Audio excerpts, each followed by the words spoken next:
Ladies and gentlemen, what is up? It's your boy, Genie Gene Swiggavino. We are the fabulous Swiggavino brothers and Adam. Today on Life in Quarantine Time, we got the homie, the big homie. This is the one and only Cameron George. Hey, Whoa, hey. G.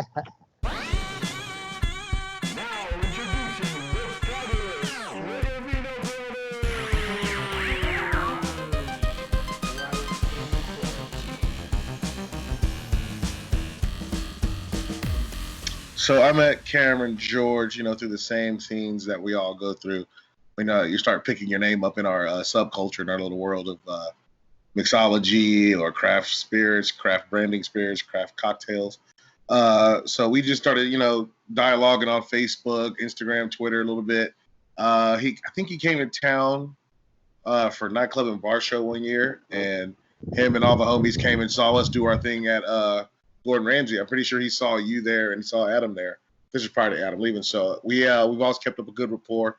And recently he's just been very outspoken and been showing off his activism as far as how Black bartenders need to be perceived in our industry and how to mentor up and coming young bartenders, and also just being treated fairly, not distinguishingly different. So that gentleman really, he's got my eyebrow raised, and I wanted to bring him on and hear his story, Nice. Right on. Yeah. And he's a young Black man that's pushing Scotch out here in the world. Like who does that? Right? That's because it hits different demographics, and you don't always like put those two together. Right. That's not the first thing you think of. You think of an accent and a beard and a kilt. And quite white. Yeah. Look who it is up in this sumbitch. Hey. What up, OG? What's going on, cuz? How you doing, man? Good. I got to introduce you to my co-host here. This is my brother, Adam. Yes, sir. Adam, this is brother Cameron George. What's up, bro? Not much. Nice to meet you, sir. Nice to meet you as well. We're stoked to have you on the show. Hey, thank you. I appreciate it. Thank you for working with me on my ever-changing time schedule as well. Yesterday turned into a disaster. Had the two boys, but thank you guys for getting me on today. Oh shit, we didn't even do the intro yet. What you talking about? You didn't let us get into it yet. What's good with you, Playboy? Not much. Just living life up here in Seattle, Washington. Rainy. Who'd have thought Seattle would be gray and rainy? As much as I hate the weather, I love this place. There's something special about it. It just kind of calls out to me. This is my forever home. I'm born and raised here. Did a stint down in Oakland, California as well, but it feels real good to be back here in the Pacific Northwest in the 206. The 206. He's repping hard as shit for all 5 of our followers and shit. I love it. Put some respect on our name up here. We don't have the Sonics anymore, but we still got heart. Right. So now that I think we're all I'm talking about, we're bending the corner on this COVID shit. We're all still furloughed. We're all still out of a job, but there's starting to be glimmers of hope for some people. When do you think you're going to get back at it? I would hope that our brand of Ardbeg would, hope to bring me back as soon as possible. I think that realistically that probably looks like maybe July or August, which is totally fine. First and foremost should be the safety of other people, and I do have my family to worry about as well. So I don't want to put anybody in jeopardy or in harm's way. With that being said, the new normal is going to be exactly that. It's going to be a new normal. I'm not going to be looking to do exactly, or I'm not going to be looking to operate in the same capacity that I have in the past, which meant, usually 3 or 4 flights a week, hopping from coast to coast, city to city.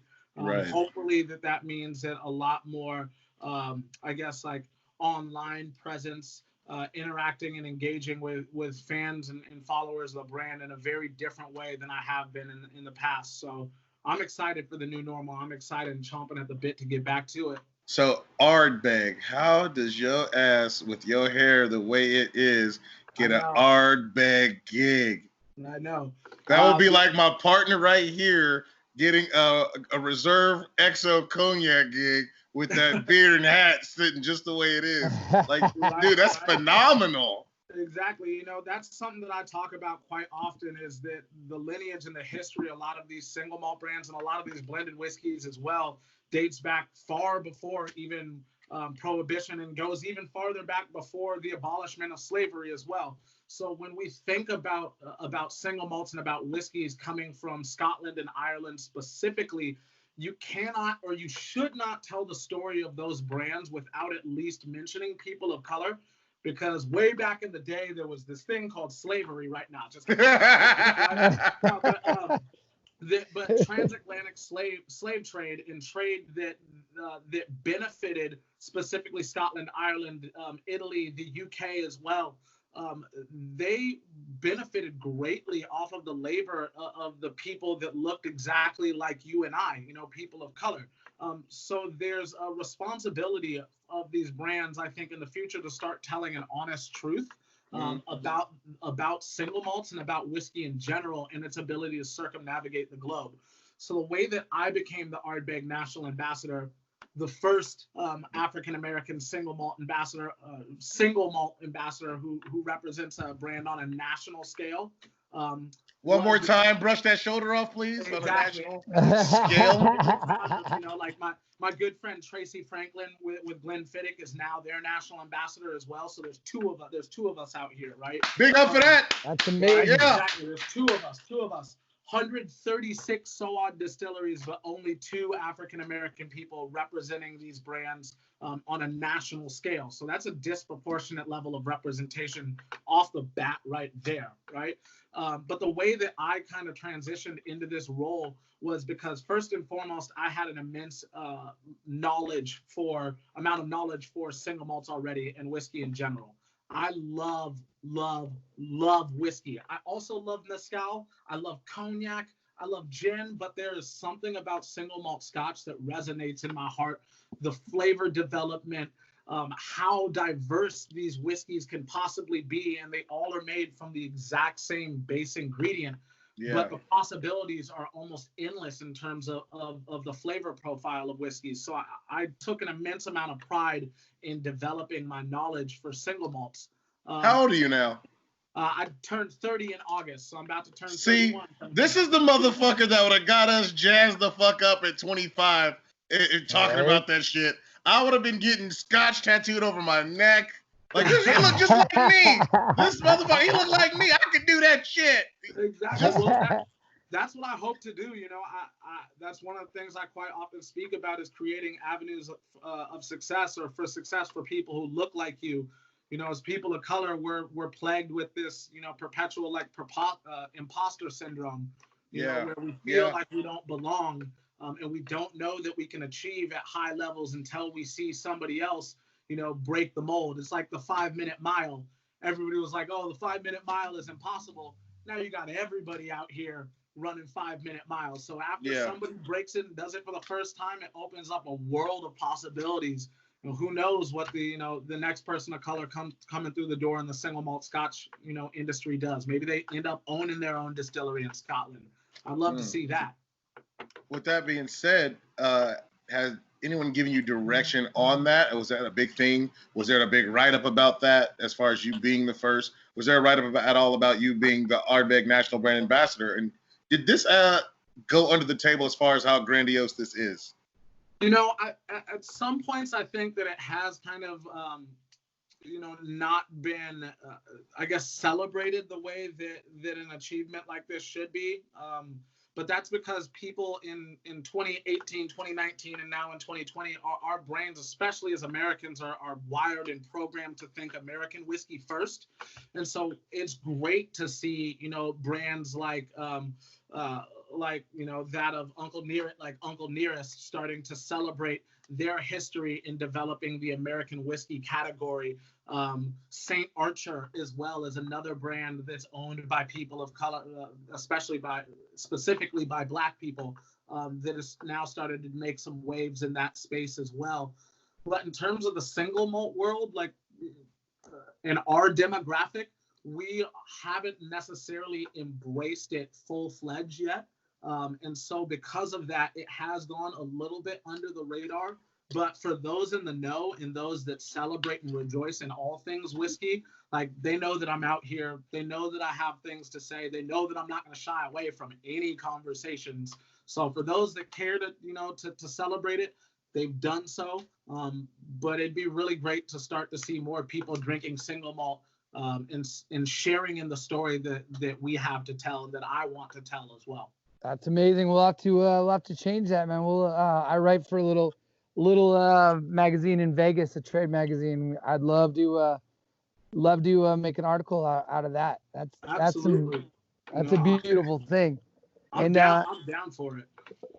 And have you as a brand, have you done any specific push towards people of color demographic, or are you just kind of espousing the beauty of your brand and seeing where it falls, where it may? Yeah, exactly. I think there hasn't been necessarily like a push to highlight my the fact that I am Black and that I'm the national ambassador of the brand. My identity, they have been very gracious in giving me opportunities to intertwine my identity as a person, not only just as a person of color, but all the things that encompass who I am as an individual. They've been very gracious to offer me opportunities to intertwine myself into the story of the brand. This is a brand that has 205 years of immense amount of story and history, and they've offered me an incredible opportunity to start to intertwine my identity with the identity of the brand as well. So while we're not, getting out there and we're saying like, well, African American people should be drinking Ardbeg because we have a person of color, right, as the educator, like that would be. I put it the other day when I was on with somebody else, that like that would be like marketing like the McRib, right? We all see the McRib commercial come on once or twice a year. That's like, yo, Black people, we know y'all like barbecue. We made this sandwich for you. Like, it feels disingenuous. My identity is being woven into the brand because I'm a true believer in the spirits that we make. But then I'm also very, very aware of the set of circumstances that has helped this category catapult itself into something that is represented and recognized worldwide.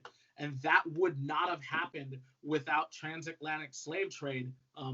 Hands down, that is one of the largest reasons that single malt has circumnavigated the globe. Even in Prohibition, you saw areas like Trinidad and Tobago, which is a common home for rum runners, and also has a lot of people of color who live on that island as well. You saw them, basically the importation of single malts jumped about 2,000% during Prohibition.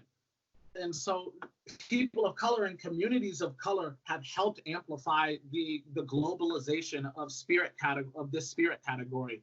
And, I oftentimes add these facts into tastings, seminars, all sorts of things that I'm doing where, other people might not necessarily include those statistics and those facts as well. No, I'm happy. I picked the right guess. I'm happy. Yeah, man. I'm like, I was going to say, like, I don't want to make we didn't bring you on just to make it an Ardbeg commercial. However, we don't always have someone on as passionate about that brand specifically and about whiskey and single malt. So just real quick, so we can expound on that passion. If you could pick two of your things that you're most excited about your brand, it could be two marks or about the culture or the history, anything you want. Yeah. I would say first and foremost, it is absolutely the culture. The culture that the brand has cultivated over 205 years, but specifically, if I can even polish off some of this and put a lens to specifically the last 20 years, we'll call it 23 years, the brand had sat dormant and the distillery had sat dormant from 1981 till 1990 and then 1991 till 1997. So after 1997, when the brand was revitalized, it was actually purchased by the Glenmorangie Company. And then in the year 2000, we created what's called the Ardbeg Committee. And so it has gone in the last 200 years, or sorry, in the last 20 years, the Ardbeg Committee has gone from obviously starting with one member to now having 500,000 members who are spread out across the globe. These are highly impassioned people that the brand and its identity and the stories that we tell really resonate with them. And I think that that's incredibly powerful, because when you look at the diaspora of people who basically are members of this committee, they are as far-flung as you can possibly imagine. People in Japan, people in Taiwan, people in India, people here in the States, Mexican-American, African-American. It's just an incredibly beautiful tapestry that all kind of circle around the history, the roller coaster history, the ups and downs that this brand has had over 205 years. The second part that I would say that has made me the happiest as our national ambassador was actually being asked to assist our whiskey creation team in the formulation of our newest core range whiskey, a whiskey that will be around from here until the next time that the distillery closes. I'm gonna knock on wood here, because I hope that that never happens again. That's one of the reasons we created the committee, was to make sure that that would never happen again. But the whiskey creation team asked me to sit in and help them basically decide the cask orientation and the proof of a new 5-year-old whiskey that we just put out called Ardbeg Wee Beastie, or Little Beast, because the name of the distillery sits on a farm called Arnhem Beast, or Home of the Beast. So we bottled a 5-year-old whiskey, and the purpose of that whiskey is specifically to be utilized by cocktail bars, restaurants, in cocktails. So we wanted to make a whiskey that was younger, that was very aggressive, had some oxidative notes by utilizing a lot of sherry cask, and is bottled at 47.4% alcohol by volume. I chose the proof. Nice. Which is pretty fun. That was the first time that we've ever, that they've ever asked an ambassador to sit in on the whiskey creation team. And I hope that all of my friends who are out behind the bars, as this whiskey starts releasing in their markets, that they fall in love with it the same way that I did it, when we were going through this process. So those are two quick things. Absolutely. Nice. And I love the answer. And even probably the biggest thing I loved about it is that you pulled out the word diaspora. I haven't heard that word in a while. I had to Google it. Great, thank you. And then also you gotta create the Wee Beastie cocktail. That's just a great name for a cocktail. That's exactly. your first part. The whiskey itself, and then I actually helped. Then I did create a series of cocktails as well to go along with it. But actually the liquid profile of that whiskey, deciding how much sherry cask versus how much ex-bourbon, and then what was the right proof at the same time as well. So that was a really cool, unique opportunity that I had never been a part of before. That's great. And I hadn't really heard of other ambassadors really being involved in that as well, And to your point, when that word diaspora, it reminds me of, God, what's that show? It's called Dave, with the rapper Lil Dicky. Yeah. Right? There's a character in there who's talking about the dude who makes all the beats. He's like, man, this dude, he's so cool. He be dressing all the flyest, but then he pronounces all his words correctly. I'm like, that's how I'm trying to move through life, Hey, that was a good show, man. Dave was a good show. That show was pretty live. I was a little skeptical at first, and then I was like, all right, y'all landed this plane. I'm here for it. Right. I don't know who told me, but somebody said, hey, you got to watch Dave. It's fire. Yeah, it's fire. It was lit. It was dope. I was here for it, for real. Yeah. So tell me about your travels to becoming a national brand ambassador. Were you bartending behind the stick for a long time, or did you come out of college? Did you come out of some other field and then you fell in love with this? What happened? Yeah, so I was bartending. Actually, I guess I can back it up even before that. So I was playing basketball down in Portland at UP. I ended up getting myself into trouble because I've always been a troublemaker. Okay. I'm not ashamed to say that I may or may not have been asked to leave school.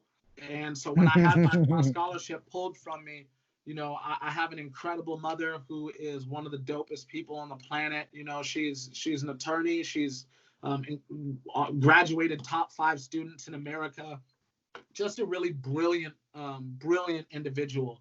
And she made sure that I was also, in addition to focusing in basketball, was also making sure that I didn't neglect my studies. So when I went to college and I started misbehaving because I didn't, you know, necessarily, I kind of feel like I gave up on myself sometimes, and that's part of the reason that I attacked bartending as you know, as ferociously as I did.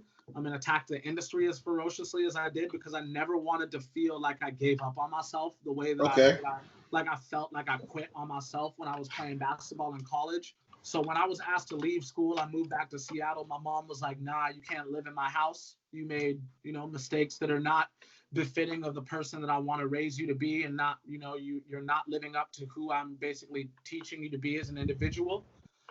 So I ended up, you know, living on my best friend's couch, bouncing around from couch to couch and things like that. And then I started washing dishes, and I washed dishes for like 3 years. Then got a job as a bar back as soon as I hit like 2021 at this incredible cocktail bar in Seattle. And there I was exposed to, you know, incredible cocktails, the classics. I started learning everything about every bottle that was up on that shelf. I met my first mentors there as well.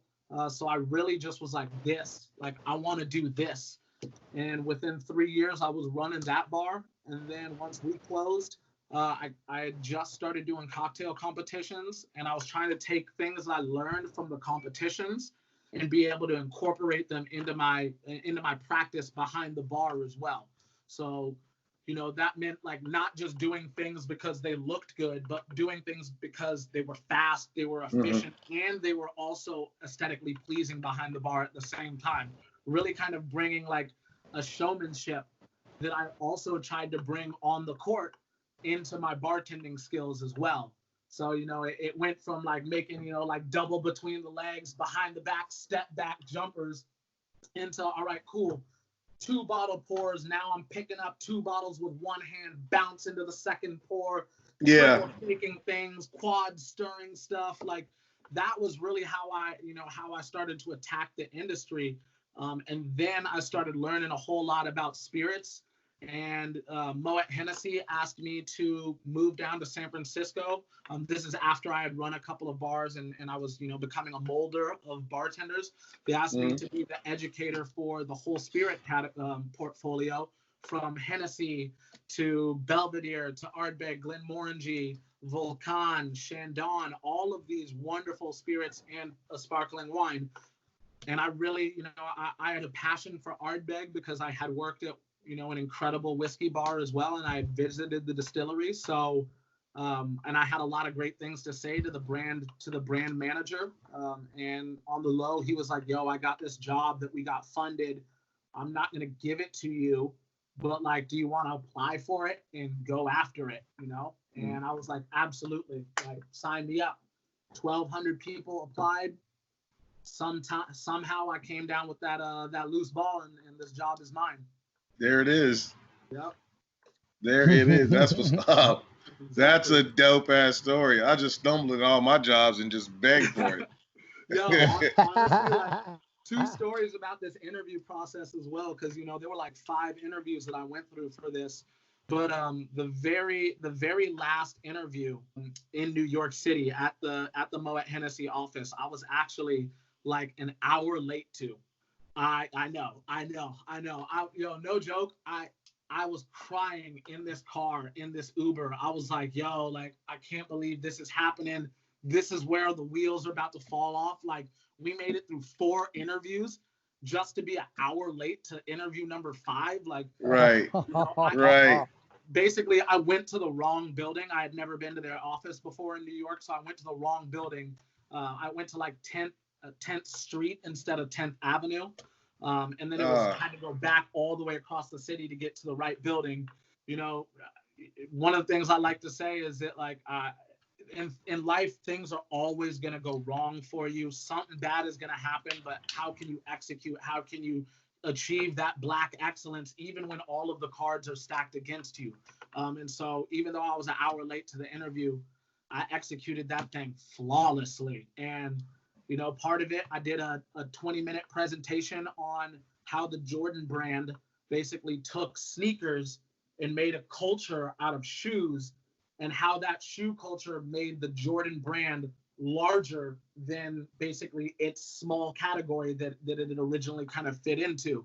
And I drew a lot of similarities between what Ardbeg wants to do as a small whiskey brand that has a cult following, and how Michael Jordan, as one player in the NBA, created this cult following that ultimately got large. That's great. Wow. And all I did was say that you didn't want to hire me because I was black. All right, I guess I could have went that route too, but Right. shit. Hey, I'm not taking no for an answer ever. So tell me about the first time you had scotch. Cause I'll tell you the first time I had scotch. I'm I was in a whole different lifestyle before I did this. I was in the adult male entertainment business. You know, I was that dude. So I was out partying with some friends in Hollywood because I was trying to be an actor too. So I was acting in LA, and I would come home on the weekends to do shows. So I'm out there, and we take this big yacht of some close friends of mine, and we're out there on the boat, and we're just, you know, you're living a life. This is 2001, and I mean, I'm just out there just getting it, right?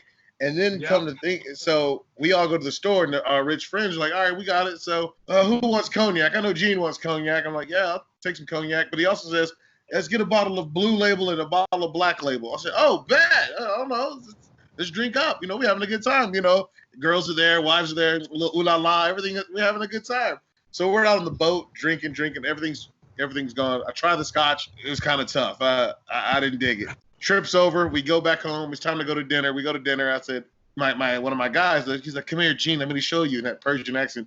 This is a good scotch. This is Blue Label. I'm already tilted, so I'm not listening. So I'm drinking Blue Label all night, having a good time. 2 weeks later, I go back to Vegas. And listen, I'm barely 21. I'm barely 21, 22 maybe. And I forget what he says, and I buy Red Label.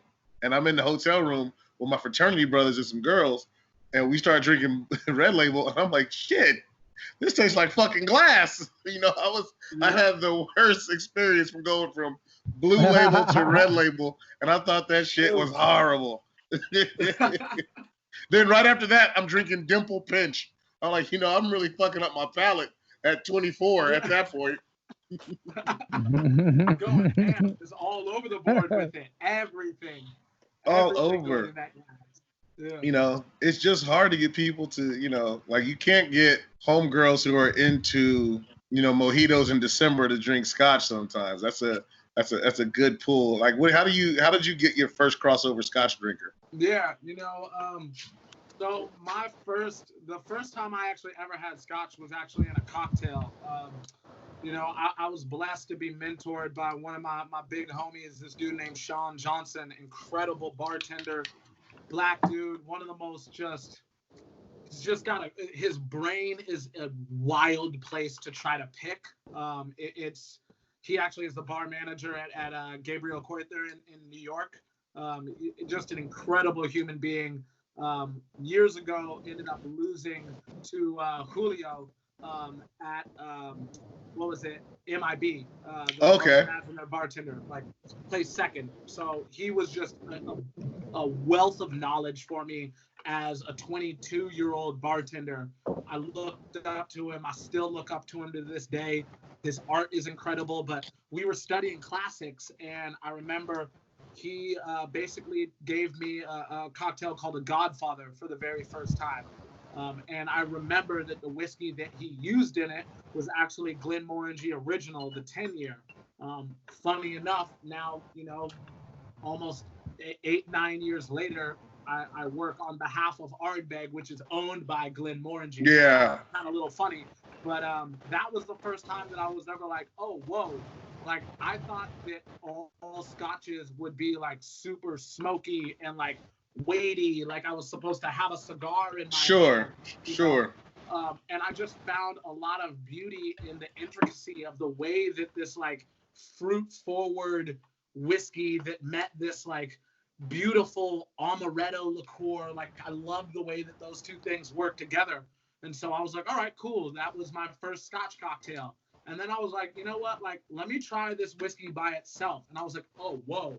Like, why am I picking out peach and like apple skin and like nectarine and stuff like that? So it really just got me thinking about how whiskey started to taste. And I noticed that for me, I could start to pick out a lot more. The flavors in scotches became more nuanced than American whiskeys. So I started diving headfirst into both categories. But for me, it really became not only like, all right, great, I like whiskey, but I love single malt in general. So I started drinking Glenmorangie was the very first one. Then I switched over to drinking a lot of blended whiskeys as well. So I also fell in love with Johnny Walker Blue Label and Black Label as well.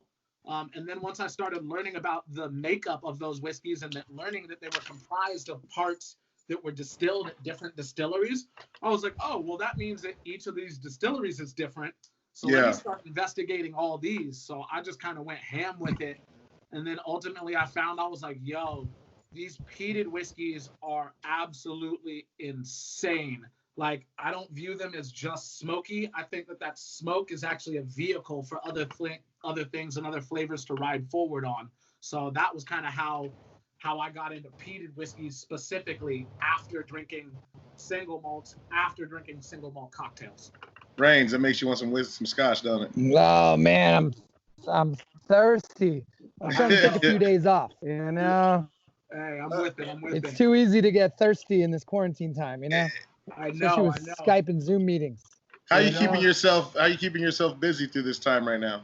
Man, honestly, I'm down like 17 pounds. So I've been Shut the fuck up. Really? Yeah, I've been working out a lot. I've been getting it. Got me a dope jump rope, a few different weights of kettlebells. I got a speed and agility ladder as well. I just bought some football cleats as well, because obviously it's rainy up in Seattle, so I want to be able to do sprint drills out in the rain, grass and stuff like that. My best friends and we all played college ball together. We played high school ball together. Some of us played college ball together. So we're all incredibly competitive people. So I noticed that it was difficult for me to give them buckets on like as consistently as I was used to being able to do that. When I was 225, it was a lot different than where I'm at now, which is at 202 pounds. So I feel a lot quicker. I feel a lot more explosive. So trying to focus in on that. And then I'm also studying a lot as well. There's an organization, or I guess it's called the Council of Whiskey Masters, and they put on a series of tests. There's 3 of them. So I'm currently on level 2 studying for level 3. And my goal is to be the first Black person to pass all 3 levels and ultimately sit on the Council of Whiskey Masters. So a lot of my time is going to that as well. I'm fucking Absolutely. Get it. I'm fucking up. I ain't fucking close to nothing for Black. I ain't moved us nowhere. I am fucking up. I cannot study for shit. Rains, you've picked the wrong partner. I am fucking up. Hey, honestly, man. I was trash in school. I was terrible in school, man. Horrible. But there's something about this that I'm like, for lost time. Yeah, right. Making up for lost time, exactly. Man, I am fucking up. This dude is goal oriented. I'm over here like, this making us look bad. He's now the wrong guest to have on here. Yeah. Oh man, that is cool shit, man. And Cameron, I know we alluded to it earlier that it's good. There's gonna be a new normal, but kind of going back to your past, what could you compare and contrast a little bit of being on the brand side versus managing a bar? Absolutely. First and foremost, like just getting in the door on both of these sides was a struggle in and of itself. Especially in a city like Seattle that presents a very like white facade and a very white face that has historically Black communities interwoven into it. We just don't always hear about them. As a young Black person trying to make it onto the bar from dishwashing, I found it really difficult because first and foremost, there was nobody else that really looked like me other than Sean, my homie Miles. That was really kind of it. Like there was 4 or 5 of us maybe. But Sean and Miles were like the most prevalent, you know. And for a city that had so many bars and restaurants, especially so many cocktail bars, there was a gross underrepresentation. So it wasn't until that I had like co-signers that were really like, yo, like this kid can do this. Like we want him in our spaces, you know, that I started to be accepted. And the same thing can be said as a brand ambassador that, you know, the first time that I stepped into a whiskey festival and noticed that I was the only Black person who was asked to give a seminar, there felt like, you know, people weren't necessarily lining up and beating down the door to get in to hear what I had to say. It wasn't until other people were like, yo, like, this kid knows about, you know, anaerobic fermentation. This kid knows about esterification. This kid knows about, like, you know, maturation in spirits and lignin versus tannin and, like, all of these different things. So it took other people to be my allies before I was really given opportunities. And that's frustrating. That's frustrating as hell. And it makes me feel for people that don't necessarily or that aren't offered that allyship. It makes me very, very worried, and it makes me upset because it's kind of self-fulfilling that the less representation that we have currently, the less representation we're going to have in the future. So I see that both behind the bar and also on this side as well. As far as like a bar management perspective goes, once I became a bar manager, my favorite place to manage was a bar called Barrio, where we specialized in Latin American spirits, especially mezcal. We had 230 different mezcals on our back bar at any given time. So it was you had to be a highly educated and specialized bartender to work behind this bar. So I started doing less shifts, and I started making sure that our program was airtight, that my bartenders were educated. And I can draw parallels to what I do now. You know, right now, I'm not out there doing guest bartending shifts like, you know, a lot of other ambassadors are, you know, all the time. I get to do them sometimes, but mainly my job focuses in on educating and building the repertoire and the understanding of single malts as a category for bartenders and people who work in bars, restaurants, even if they're servers, whatever. But then also through that lens of building context of loving single malts, then being able to recognize the quality of a whiskey distillery like Ardbeg that has now gone on to win World Whiskey Distillery the last 2 years in a row, 4 out of the last 6 years, you know? Yeah. Wow. Similarities. More of a sculptor of people's education than actually bartending. So how do we move forward in the advocacy of getting more people of color, brown people of color, of course, people of color, but Black and brown people of color to be in the forefront? How can we move this needle forward? Because I've told everybody all the time that what I've done is I make sure through my habits and through speaking to as many people as possible, hey, that this is a career path versus just being a job and not stuck as a dishwasher their whole life. Absolutely. Yeah, that's facts. You know, like that's one of the things that for me, and I think that for people of color who do make it onto the ambassador side, I think there is a responsibility to kind of like reach back and hold that door open for the next generation and the next class that's coming up behind you as well. For me, what that kind of looks like is making sure that, you know, my educational opportunities and seminars that I'm giving when I'm working with our distributing partners in any given market aren't just offered to the top tier cocktail bars, because that is 90% of the time where they want to take me is like, oh, well, you know, you're in this city, let's just go see all of the nerdy cocktail bars. And I'm like, nah, you know, what I have to say is going to benefit, you know, bartenders who might not work in vest and suspenders laden cocktail bars.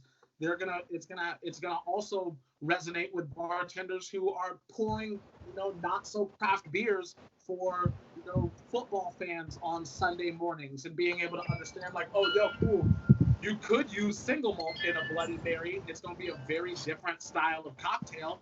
Right. But like understanding how that smoke and how that acid from the tomato are going to be able to create a harmonious like flavor profile together. Making sure that I'm not only going into high-end Michelin star restaurants to speak to chefs about food pairing, but that I'm also going into like smaller mom and pop restaurants so that they understand that, hey, cool, yo, you do Southern Carolina style barbecue over here. This one whiskey from Ardbeg in particular will pair really, really well to your Carolina style baby back ribs. Like this right. is made in heaven, So being able to not just go with the flow and allow your distributing partners to dictate where you educate, but then also pushing them to expand their horizons and take interest in accounts that might not just be the sexy ones, as I kind of call them. That's a huge thing for me, is trying to push our distributing partners to pay attention to accounts that might not necessarily get all the love. Love that. Awesome. That's awesome. All right, before we get up out of here, do you have any parting words for my group of 8 followers out there, dear brother Cam? Absolutely. One of my favorite people in the entire world is Kevin Garnett. He was always one of my favorite basketball players. He gets a bad rap because, much like myself, he's somebody that has a hard time being silent and not speaking his truth as well. But in the words of Kevin Garnett, I want everybody out there to genuinely know that anything is possible, and that no matter what somebody tells you, you are capable of things that are beyond your wildest dreams. 10, 11 years ago, when I left college and had no idea what I was going to be doing with my life, when I was sleeping on floors, when I was sharing beds with 3 other dudes, when I was staying on couches, when I didn't have a goddamn dollar to my name, I wish that I would have believed in myself the way that I do now, because that has allowed me to elevate my thinking and allowed me to know that no matter where I go on this planet, that I can always bet on myself and that I'm capable. I'm a smart, fun-loving, caring individual who is capable of moving the world, and so are you. Absolutely. Yeah. Yes, those are words we all. That's my new mantra. I just got it. Boom. Hey. I love it. Love it. All right, ladies and you. gentlemen, before we sign off, we want to thank Battleborn Management, our sponsor, the owners of Starboard Tack and Hardway 8. Yes, they are open. Get your butts down to Starboard Tack and Hardway 8 to get some num-nums. Hey, Cam, I love you, man. Thank you. I got big plans for you, homeboy. My G, I got big plans for you. Everybody, watch this episode. It is good. Reigns, what you got for me? Hey, we want to bring back the lost art of the toast on these podcasts. So I'm sure, Cameron, you've heard a lot of great toasts from that Scottish tradition with that great accent. And to be honest, I didn't really come prepared, so I just Googled one right now. So this motherfucker. Let me hear it. All right. Are we toasting empty-handed, or what are we doing? Oh no, yeah. I mean, toast empty-handed, water, whatever. I'm not one of those people who thinks that, like, if you drink water in a toast, it's bad luck. I think it's bullshit. I think it's part of the communal uplifting of the communal vibe. You know what I'm saying? But here's a fun one to liars and cheats. Here's a cheating, stealing, and drinking.